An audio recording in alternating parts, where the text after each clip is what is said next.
इस प्रसंग में पहली बात तो ये कहना चाहता हूं कि ये जो पूरा यूक्रेन रूस का युद्ध है, ये अब एक बहुत ही खतरनाक स्थिति में पहुंच गया है। अभी जो मेरे पहले जो वक्ता थे, उन्होंने जो बात कही थी वो सब सही थी, लेकिन अब मुश्किल ये है कि अब ये न्यूक्लियर युद्ध की अवस्था में दाखिल हो चुका है। हम सब भूल जाएं, ये सामान्य युद्ध नहीं है। हम में से अधिकतर लोग ये समझ ही नहीं पा रहे हैं कि ये युद्ध नहीं है, ये वो युद्ध नहीं है। जैसे मतलब मैं आपको बताऊं, 24 घंटे के अंदर यमन में सऊदी अरब ने बम वर्षा की है। इसी 24 घंटे के अंदर सोमालिया में अमेरिका ने बम वर्षा की है, लेकिन वह अखबारों में और मीडिया में न्यूज नहीं है। वही मीडिया अभी अभी रूस यूक्रेन के युद्ध को इस तरह से पेश कर रहा है जिससे कि वहां आपको यह पता ही न चले कि कोई न्यूक्लियर खतरा भी है। सब लोग जानते हैं इस बात को कि यूक्रेन में 15 जो है परमाणु बिजली उत्पादन के बड़े केंद्र और परमाणु अध्ययन के बड़े केंद्र हैं, और वे केंद्र वहां चेर्नोबिल भी है, जिसकी दुर्घटना से बहुत बड़े पैमाने पर जनहानि हो चुकी है। यूक्रेन और रूस के युद्ध को एक सामान्य युद्ध की तरह नहीं लिया जाना चाहिए। पहली चीज, मुझे जो डर लग रहा है, जिससे कि मैं परेशान हूं, क्योंकि पहली बार ऐसा हुआ है कि रूस के राष्ट्रपति ने न्यूक्लियर अलर्ट के लिए अपनी सेना को और अपने परमाणु तंत्र को आगाह किया है कि वो अब सावधान हो जाएं। यह घटना एक तरह से जो यूएन के साथ में जो न्यूक्लियर ट्रीटी हुई है उसका उल्लंघन है, और यह खतरा है। इसमें इसका एक इंटरप्रिटेशन यह भी हो सकता है कि यह नाटो को चेतावनी है कि भाई इधर मत आना, अंदर दिक्कत हो जाएगी। क्योंकि डर यह है कि अमेरिका ने करीब 40,000 सैनिक अपने छोड़ दिए हैं, और सैनिक विभिन्न इलाकों में छोड़े हैं यूरोप के, जिससे कि उन्हें डर यह है कि अब ये यूक्रेन तक रशियन नहीं रुकेंगे बल्कि वे यूरोप में घुसेंगे। और ये जो फियर क्रिएट किया जा रहा है, इस फियर के चक्कर में एक जो नई चीज है जो कि मैं चाहता हूं कि पहले इस चीज पर एकदम हमारा दिमाग साफ होना चाहिए कि यूक्रेन का युद्ध न्यूक्लियर युद्ध या न्यूक्लियर खतरे में कन्वर्ट हो सकता है। जरा सा भी कोई विस्फोट किसी भी न्यूक्लियर प्लांट के पास हुआ तो उससे जो तबाही मचेगी वो अकल्पनीय है, उसकी गिनती नहीं है और उसकी कोई रिकवरी नहीं है। दूसरी चीज जो कि इसमें कई तरह के पर्सपेक्टिव एक साथ काम कर रहे हैं। भारत सरकार का एक लोकलिज्म और नेशनलिज्म का पर्सपेक्टिव काम कर रहा है, इसमें विदेश नीति काम ही नहीं कर रही। भारत सरकार को युद्ध की, शांति की, न्यूक्लियर वार की कोई चिंता ही नहीं है। भारत के विदेश मंत्री का जो बयान आया और भारत के प्रतिनिधि का जो यूनाइटेड नेशन में जो सुरक्षा परिषद में जो बयान आया, वो बयान इस बात को दर्शाता है कि भारत एक समग्र दृष्टिकोण से पूरे के पूरे मसले को देख ही नहीं रहा है। मैं ये भी कह सकता हूं कि भारत के लिए विदेश नीति की एकदम डेथ हो चुकी है, और लोकलिज्म एक सिर्फ हमारे 20,000 विद्यार्थी, आपको अपने 20,000 विद्यार्थियों की चिंता है, वहां 4.5 लाख यूक्रेन के लोग माइग्रेट होकर, शरणार्थी होकर पड़ोस के देशों में जा चुके हैं। हम चिंतित हैं, हम परेशान हैं। हमारे अंदर युद्ध की चिंता नहीं है, युद्ध की भीषिका की चिंता नहीं है। ये जो लोकलिज्म है कि मेरा बच्चा बच जाए, बाकी देश में भले ही दुनिया में आग लगे, दुनिया में भले ही पूरा यूक्रेन उड़ा दिया जाए, इसकी चिंता नहीं है। मेरे 20,000 निकल आने चाहिए। ये जो सेल्फिशनेस है, और ये जो सेल्फिशनेस, ये जो नेशनलिज्म ने जो हमारे अंदर एक तरह से विष की तरह भर दी है, हम विश्व नागरिक की तरह हम रहते हैं। आज अगर यूक्रेन और रूस में युद्ध होगा तो उसका असर हिंदुस्तान के हर घर पर पड़ेगा। आपके सारे बच्चे वापस आ जाए तब भी पड़ेगा। इसलिए आपके अंदर यह चेतना होनी बेहद जरूरी है कि युद्ध किसी भी कीमत पर बंद किया जाना चाहिए। भारत सरकार का एक दो टूक रवैया होना चाहिए कि युद्ध किसी भी स्तर पर बंद किया जाना चाहिए, और न्यूक्लियर जो खतरा है उस न्यूक्लियर खतरे को खासतौर पर हाईलाइट किया जाना चाहिए। भारत जो है वो स्थानीयतावाद और नेशनलिज्म के गेम में, जिससे कहें कि छिछली जो वोट बैंक पॉलिटिक्स है उसमें उसका इस्तेमाल किया जा सके। आप 20,000 विद्यार्थियों को आप रातों रात वहां से निकाल नहीं सकते। मुश्किल से 800-900 विद्यार्थी अभी निकल के आए हैं। अभी भी 19,000 से अधिक विद्यार्थी वहां फंसे हुए हैं। और विद्यार्थी क्यों, आपका तो पूरा बिजनेस फंसा हुआ है वहां, उसका क्या करेंगे? 1 लाख करोड़ से ऊपर से अधिक का व्यापार है जो कि भारत यूक्रेन के साथ करता है, वो सारा सारा ठप होगा। और दूसरी चीज जो ठप होगी, जिसकी हमने कल्पना नहीं की है, अगर अमेरिका की बात मान ली जाए और भारत जिस तरह से चुप है, जो कि बहुत ही चिंताजनक है। अमेरिका ने जापान के इनिशिएटिव पर जो चीज इंप्लीमेंट की है वो ये कि सारी रशियन बैंकिंग सिस्टम का एक तरह से कट ऑफ कर दिया है सारी दुनिया के साथ। अगर रशियन का बैंक का कट ऑफ कर दिया जाएगा तो भारत का एक्सचेंज कैसे होगा? आपको 20,000 विद्यार्थियों की चिंता है, भारत के पूरे एक्सचेंज की चिंता नहीं है कि भारत का पूरा एक्सचेंज किस तरह से होगा रशिया के साथ में। मेरी एक चीज समझ में नहीं आती अभी तक कि भारत सरकार जो है एकदम लोकलिज्म के नजरिए से, न तो राष्ट्रीय पर्सपेक्टिव है और न अंतरराष्ट्रीय पर्सपेक्टिव है।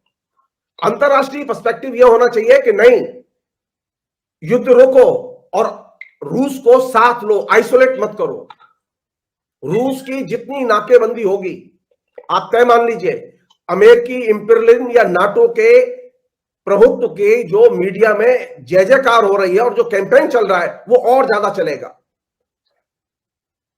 जरूरत इस बात की है कि रूस को आइसोलेट न करके साथ रख के निगोशिएशन की टेबल पर लाया जाए। सेकंड चीज जो इंपॉर्टेंट चीज है, जो कि मैं आपसे शेयर करके ये आखिरी पॉइंट होगा मेरा, वो ये कि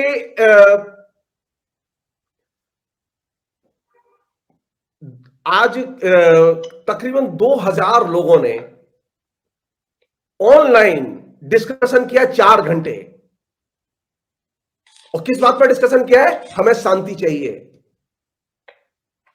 हमें हर हालत में शांति चाहिए, क्योंकि परमाणु जो 15 जो न्यूक्लियर जो सेंटर्स हैं और रिएक्टर्स हैं, उन पर कहीं भी खतरा मंडरा सकता है यूक्रेन में।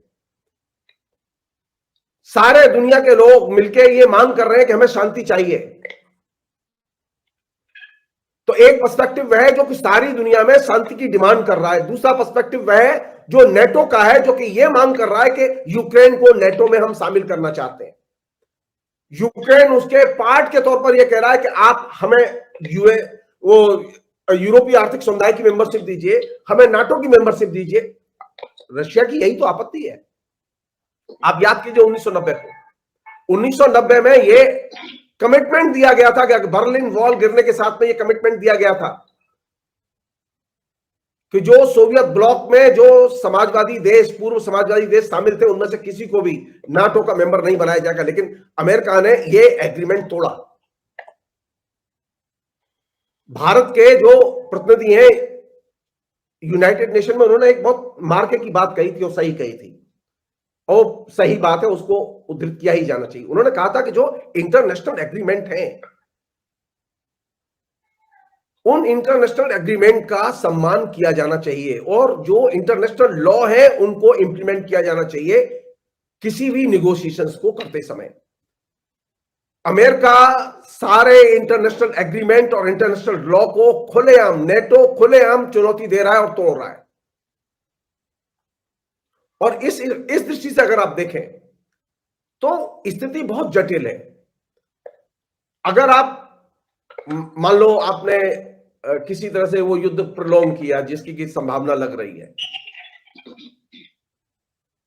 तो फिर वो मॉडल होगा जो कि अफगानिस्तान का था, कि अफगानिस्तान में अमेरिका 20 साल फंसा रहा, यूक्रेन में सोवियत संघ कुछ लंबे समय तक फंसा रहे। और ये स्थिति ऊर्जा के क्षेत्र में, तेल के क्षेत्र में, गैस के क्षेत्र में यूरोप के लिए, भारत के लिए बहुत ही ज्यादा घातक होगी और खतरनाक होगी, क्योंकि यूरोप का एक बड़ा हिस्सा गैस और तेल के लिए सोवियत संघ, रूस पर निर्भर है। थर्ड चीज और आखिरी चीज मैं एक कह के मैं बात खत्म करूंगा, वो ये कि हमें किस दृष्टि से देखना चाहिए। हमें जनता के और शांति के परिप्रेक्ष्य से देखना चाहिए। मेरे लिए यूक्रेन की जनता का भी उतना ही महत्व है जितना कि सोवियत संघ की जनता का महत्व है या रशिया की जनता का महत्व है। मेरे लिए भारत की जनता का भी उतना ही महत्व है, लेकिन यह महत्व तब समझ में आएगा जब आपके पास में एक विश्व दृष्टिकोण होगा। हमारी सरकार लोकल दृष्टिकोण से चीजों को देख रही है और जो कि बहुत चिंता की चीज है। जनता का काम, सरकार का काम है जनता को शिक्षित करना। यह बहुत महत्वपूर्ण समय है कि मोदी सरकार इनिशिएटिव ले और विदेश नीति को जिस तरह से पंगु किया गया है उस विदेश नीति को एक्टिव करे और विदेश नीति में जो अभी जो दरारें दिखाई दे रही हैं वो दरारें भरी जानी चाहिए, अभी भी टाइम है। अन्यथा आप ये तय मान लीजिए भारत एकदम पपेट देश बन के रह जाएगा। अगर किसी वजह से यूक्रेन और रूस का युद्ध आगे बढ़ा, कुछ दिन और चला, ये खत्म नहीं हुआ तो आप तय मानिए कि भारत को सबसे अधिक नुकसान होगा, क्योंकि भारत अभी इसमें सबसे कमजोर खड़ी है। आखिर ये युद्ध हुआ क्यों? ये नाटो के देश, ये अमेरिका, ये सोवियत संघ या रूस या ये यूक्रेन, ये युद्ध में इतनी दिलचस्पी क्यों है? दिलचस्पी इसलिए है क्योंकि बड़े पैमाने पर इन देशों में कोरोना की जो तबाही मची है, खासतौर पर अमेरिका में 10 लाख से अधिक लोग मरे हैं कोरोना से। सोवियत संघ में, रूस में सबसे अधिक तबाही मची है, यूक्रेन में तबाही मची है। ये कोरोना की तबाही से जो जनहानि हुई है, जो आर्थिक नुकसान हुआ है, जो आर्थिक असमानता बढ़ी है, इस आर्थिक असमानता से ध्यान हटाने के लिए पुतिन कोई दूध के धुले नहीं है, पुतिन कोई समाजवादी नहीं है, पुतिन की सरकार कोई समाजवादी सरकार नहीं है, ये दिमाग से निकाल देना चाहिए हमें। पुतिन क्रोनी कैप्लिन के एक टॉप लीडर हैं। उनकी पूरी भूमिका रही है सोवियत संघ में और रशिया में कम्युनिस्टों के खिलाफ में, मजदूर वर्ग के खिलाफ में घृणा फैलाने में। सोवियत संघ के मजदूर कन्फेडरेशन ने खुलेआम मांग किया कि युद्ध तत्काल रोका जाए, एट एनी कॉस्ट रोका जाए, क्योंकि उससे यूक्रेन के और रूस के मजदूरों को सबसे ज्यादा क्षति उठानी होगी। तो हमें अपने दृष्टिकोण से, जनता के दृष्टिकोण से, मजदूरों के दृष्टिकोण से इस युद्ध को देखना चाहिए कि जनता का हित किसमें है। जनता का हित, मजदूरों का हित इसमें है कि हर हालत में शांति हो और तत्काल युद्ध बंद हो, कोई किसी भी किस्म की बात नहीं होगी। यह सच है कि यूक्रेन की संप्रभुता पर हमला किया गया है, लेकिन इससे भी बड़ा सच ये है कि जब ये सोवियत संघ विघटित हुआ और ये 11 देश बने तो उनके बीच में एक एग्रीमेंट था। वो एक तथ्य है जिसे ध्यान में हमेशा रखना चाहिए। उस एग्रीमेंट का एक हिस्सा था कि किसी भी देश को अगर कोई मदद लेनी होगी तो वो एक दूसरे से लेंगे, वो नाटो के साथ नहीं जाएंगे। लेकिन उस विभाजन के बाद जो 11 देश बने, उन सभी देशों में लगातार घुसपैठ करने की नाटो ने कोशिश की है। पुतिन की सिर्फ 2 डिमांड है जो वो 8 साल से कर रहे थे कि आप नेटो के साथ नहीं जाएंगे, यूक्रेन नेटो के साथ नहीं जाएगा। लेकिन यूक्रेन का जो राष्ट्रपति है, जिसको के 2008 से पाला पोसा जा रहा है अमेरिका और नाटो के द्वारा, उस राष्ट्रपति ने यह मांग ठुकरा दी और वह आमादा है नाटो के साथ जाने के लिए। यह है पहली समस्या। दूसरी चीज जो बहुत इंपॉर्टेंट चीज है, यूक्रेन की मेजॉरिटी पॉपुलेशन रशियन पॉपुलेशन है, माइनॉरिटीज पॉपुलेशन यूक्रेन पॉपुलेशन है। यूक्रेन पॉपुलेशन का डोमिनेशन, यूक्रेनियन लैंग्वेज का डोमिनेशन और रशियन लैंग्वेज और रशियन पॉपुलेशन का उत्पीड़न, ये तो विलक्षण चीज है। ऐसी विलक्षण चीजें जो दुनिया में कहीं नहीं घटी। ये ठीक बिल्कुल फासिस्टों की तरह है, जैसा कि हिटलर ने किया था। इसलिए ये एक चीज समझने की है कि रूस के पास में एक नैतिक प्रेशर भी है कि वे अपने रशियन नागरिकों की रक्षा कैसे करें। तो उन्हें यह आश्वासन देना ही होगा कि यूक्रेन में जो रशियन नागरिक रहते हैं उनका उत्पीड़न और उनके साथ में भेदभाव का रवैया जो वहां की सरकार ने अपनाया हुआ है, उसे तत्काल बंद किया जाना चाहिए। थर्ड चीज जिसका कि पहले वक्ता ने उल्लेख किया, जो मिन्स्क में जो एग्रीमेंट हुआ था, उस मिन्स्क के एग्रीमेंट को इन टोटो इंप्लीमेंट किया जाना चाहिए। वो मिन्स्क के एग्रीमेंट को इन टोटो इंप्लीमेंट सबसे पहले तोड़ा किसने? यूक्रेन ने। यूक्रेन में जो नाजी लीडर जो कि वहां की पार्लियामेंट का चेयरमैन है, उस नाजी लीडर के दस्ते लगातार उन दो गणराज्यों पर, जो कि अब स्वतंत्र होके अलग हो चुके हैं, उनके ऊपर हमले करते रहे, वो युद्ध में उलझाए रखा है उनको। तो ये एक बुनियादी चीज है। अगर कोई भी निगोशिएशन होगा तो उसकी पहली शर्त होगी, क्या यूक्रेन नाटो से अलग रहेगा?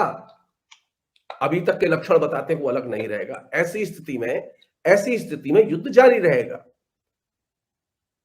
तमाम शांति प्रिय देशों को यह दबाव डालना चाहिए कि यूक्रेन नाटो में शामिल न हो, और जो एग्रीमेंट 1990 में जो डिक्लेरेशन था अमेरिकी राष्ट्रपति का, वो डिक्लेरेशन इन टोटो इंप्लीमेंट होना चाहिए, और उन तमाम यूरोपीय देशों से नाटो को अपनी सेनाएं वापस बुलानी चाहिए।